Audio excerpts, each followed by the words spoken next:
For exactly 47 years, the United States and Iran have operated in a state of constant simmering hostility.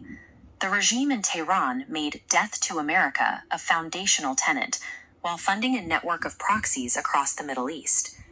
These proxies focused on high-casualty strikes, including the 1983 bombing in Beirut that killed 241 Americans. In the years following, Iranian-designed roadside bombs were responsible for the deaths of hundreds of U.S. service members. The aggression extended to maritime targets as well. The regime was directly involved in the attack on the USS Cole and demonstrated a consistent willingness to strike high-value naval assets. Despite this record of casualties, previous administrations chose multi-billion-dollar cash payouts and nuclear treaties over military intervention. This raises a specific question. Why was a direct strike considered off the table for nearly 5 decades? The answer lies in a single geographic choke point, the Strait of Hormuz.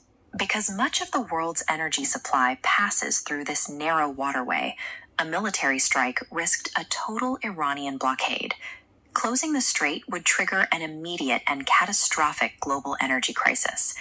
Iran's primary defense was never its military technology. It was its ability to hold the global oil market hostage.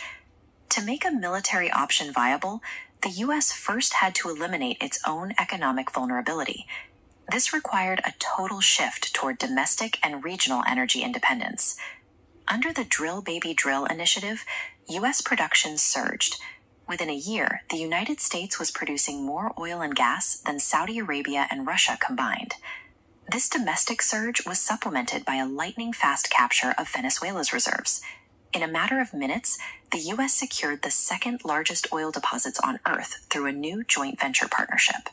This combination of domestic drilling and Venezuelan capture flooded the U.S. with excess energy, making it the top producer on the planet. The result was a complete decoupling.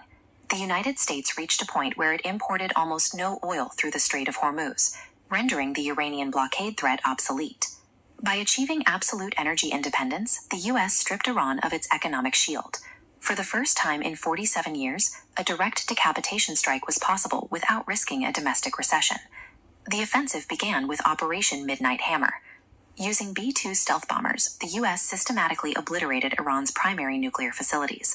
When the regime attempted to rebuild at secret locations, the U.S. launched Operation Epic Fury.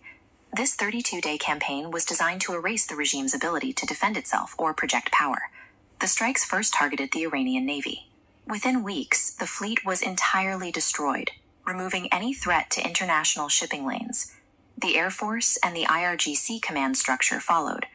With their leadership dead and their conventional equipment in ruins, the regime lost its physical capacity to coordinate attacks. The mission was completed at a cost of 13 American service members.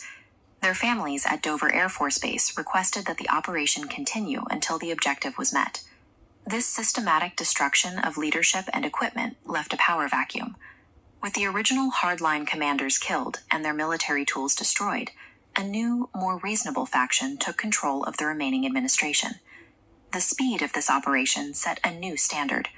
While previous American conflicts lasted for years or even decades, the Iranian military infrastructure was dismantled in just over 1 month. Current spikes in global gas prices are temporary, caused by a dying regime's final deranged attacks on third-party tankers. These events only reinforce the fact that the regime could never be trusted with nuclear power. With the Iranian military effectively neutralized, the U.S. has shifted the burden of security. Nations that rely on the strait for their fuel must now take the lead in protecting that passage themselves. Despite global instability, the U.S. economy remains insulated. In a single year, the stock market hit 53 record highs, backed by $18 trillion in new investment. This earthly military success coincided with a massive technological leap. The Artemis II mission successfully launched, traveling further than any manned rocket has ever flown. By securing its own energy, dismantling a regional power in weeks, and pushing flight past the moon, the United States has placed itself in a position where it no longer depends on Middle Eastern stability to maintain its own prosperity.